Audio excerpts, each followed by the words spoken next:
നിങ്ങൾക്കറിയാമോ, മനുഷ്യചരിത്രത്തിന്റെ ഗതി മാറ്റിയ ഒരു മഹാസംഭവത്തിന് സാക്ഷ്യം വഹിച്ച ഏപ്രിൽ 3 എന്ന തീയതി വീണ്ടും ഒരു ദുഃഖവെള്ളിയാഴ്ചയായി നമ്മുടെ കലണ്ടറുകളിൽ എത്തുകയാണ്. 2026 ഏപ്രിൽ 3 വെള്ളിയാഴ്ചയ്ക്ക് ഒരു പ്രത്യേകതയുണ്ട്. ചരിത്രകാരന്മാരും ശാസ്ത്രജ്ഞരും ദൈവശാസ്ത്രജ്ഞരും ഒരേപോലെ ഉറ്റുനോക്കുന്ന ഒരു അപൂർവ സംഗമത്തിന്റെ വാർഷികമാണത്. യേശുക്രിസ്തുവിൻ്റെ ക്രൂശീകരണം നടന്നത് AD 33 ഏപ്രിൽ 3 എന്ന പ്രബലമായ വാദത്തിന് പുതിയ തലമുറയുടെ അറിവുകളും ആധുനിക ശാസ്ത്രീയ കണ്ടെത്തലുകളും കൂടുതൽ ബലം നൽകുന്നു. വെറുമൊരു മതപരമായ വിശ്വാസം എന്നതിനേക്കാൾ ആകാശത്തിലെ നക്ഷത്രഗണങ്ങളും പുരാതന റോമൻ ചരിത്രരേഖകളും ജൂത കലണ്ടറിലെ ഗണിതശാസ്ത്രവും ഒത്തുചേരുന്ന ഒരു മഹാസാമ്യം ഇവിടെ ദൃശ്യമാകുന്നു. ആധുനിക ലോകത്തിൻ്റെ തിരക്കുകൾക്കിടയിൽ ഈ തീയതി നമ്മെ ഓർമ്മിപ്പിക്കുന്നത് ചരിത്രവും പ്രപഞ്ച സത്യങ്ങളും എങ്ങനെയാണ് പരസ്പരം ഇഴപിരിഞ്ഞ് കിടക്കുന്നത് എന്നാണ്. യേശുവിൻ്റെ ക്രൂശീകരണം നടന്ന തീയതി കൃത്യമായി നിർണ്ണയിക്കുക എന്നത് നൂറ്റാണ്ടുകളായി ചരിത്രകാരന്മാർക്ക് വലിയൊരു വെല്ലുവിളിയായിരുന്നു. എന്നിരുന്നാലും സുവിശേഷങ്ങളിലെ വിവരങ്ങൾ നമുക്ക് ചില വ്യക്തമായ സൂചനകൾ നൽകുന്നുണ്ട്. പോന്തിയോസ് പീലാത്തോസ് യൂദയായുടെ ഗവർണറായിരുന്ന കാലം, തിബേരിയസ് കൈസറുടെ ഭരണം, കയ്യാഫ എന്ന മതപുരോഹിതന്റെ സാന്നിധ്യം എന്നിവയെല്ലാം ചരിത്രപരമായ പരിധികളെ നിശ്ചയിക്കുന്നു. ഇതിനെല്ലാം ഉപരി യേശു മരിച്ചത് ഒരു വെള്ളിയാഴ്ചയാണെന്നും അത് ജൂതന്മാരുടെ പെസഹ പെരുന്നാളിൻ്റെ തലേ ദിവസമോ അന്നോ ആണെന്നും സുവിശേഷങ്ങൾ വ്യക്തമാക്കുന്നുണ്ട്.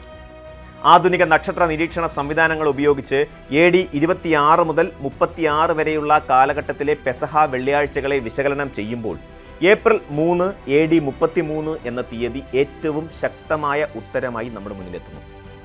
ചരിത്രപരമായ തെളിവുകൾ ശാസ്ത്രീയമായ ഗണിതവുമായി കൂടിച്ചേരുന്ന ഈ ബിന്ദുവിലാണ് ഈ പഠനം പ്രസക്തമാകുന്നത്.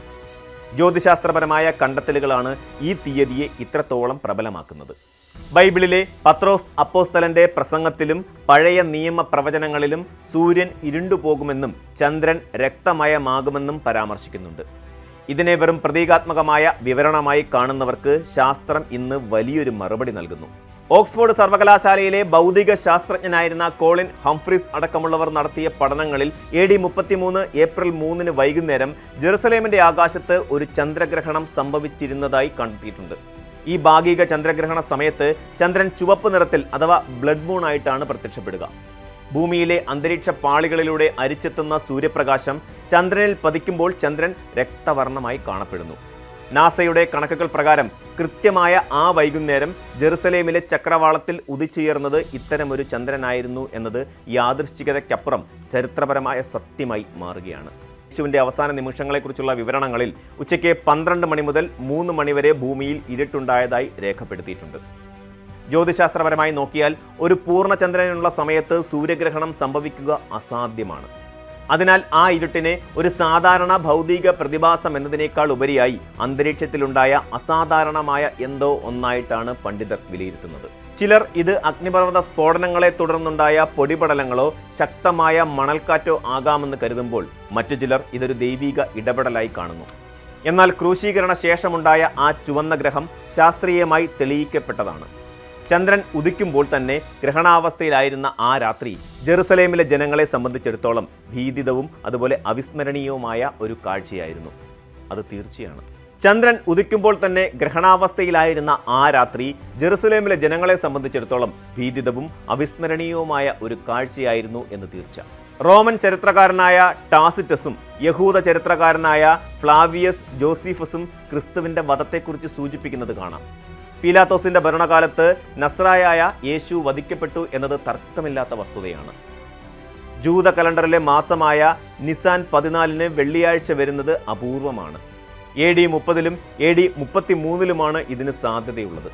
എന്നാൽ AD 30 AD 33 കൂടുതൽ മുൻഗണന നൽകാൻ ചരിത്രകാരന്മാരെ പ്രേരിപ്പിക്കുന്നത് സുവിശേഷങ്ങളിലെ കാലഗണനയും യേശുവിൻ്റെ പരസ്യ ജീവിതത്തിൻ്റെ ദൈർഘ്യവുമാണ്. അതുകൊണ്ട് തന്നെ 2026 വീണ്ടും ഒരു ഏപ്രിൽ 3 വെള്ളിയാഴ്ചയായി വരുമ്പോൾ അത് കേവലം ഒരു തീയതി എന്നതിനേക്കാൾ 2000 വർഷം മുമ്പ് നടന്ന ആ ആഗോള പ്രതിഭാസത്തിൻ്റെ നേർക്കാഴ്ചയായി മാറുന്നു. വിശ്വാസത്തെയും ശാസ്ത്രത്തെയും വേർതിരിച്ച് കാണാൻ ആഗ്രഹിക്കുന്നവർക്ക് ഈ കണ്ടെത്തലുകൾ പലപ്പോഴും അമ്പരപ്പുണ്ടാക്കാം.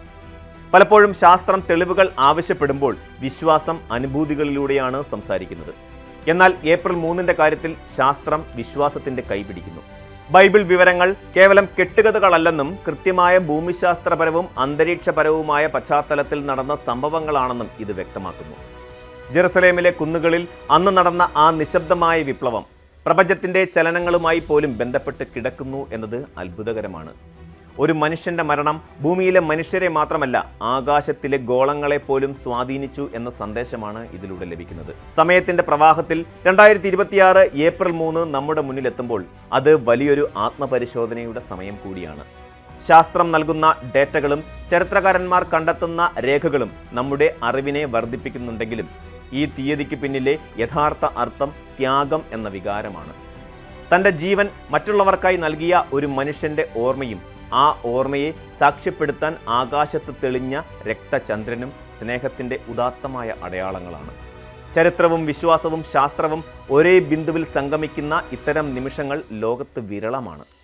അത് നമ്മെ പഠിപ്പിക്കുന്നത് സത്യാന്വേഷണം എന്നത് ഒരൊറ്റ വഴിയിലൂടെ മാത്രമല്ല, അത് പല വഴികളിലൂടെ സഞ്ചരിച്ച് ഒടുവിൽ പ്രപഞ്ച സത്യത്തിൽ എത്തുന്നു എന്നാണ്. ചുരുക്കത്തിൽ നമുക്ക് മുന്നിലുള്ളത് വെറുമൊരു കലണ്ടർ തീയതിയല്ല, അത് മനുഷ്യത്വത്തിൻ്റെയും ദൈവീകതയുടെയും സമാഗമമാണ്. AD 33 ആ വൈകുന്നേരം ജെറുസലേമിൽ കണ്ട ആ ചുവന്ന ചന്ദ്രനും ഭൂമി കുലുങ്ങിയ ആ നിമിഷങ്ങളും ഇന്നും ചരിത്രത്തിൻ്റെ സ്പന്ദനങ്ങളായി അങ്ങനെ നിലനിൽക്കുന്നു.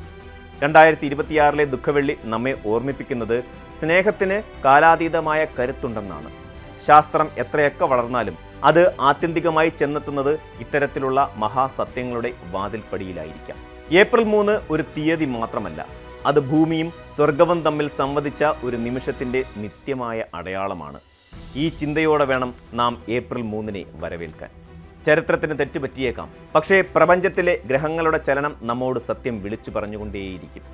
ആ സത്യം സ്നേഹത്തിൻ്റെതാണ്, അതെന്നെന്നും അങ്ങനെ നിലനിൽക്കും.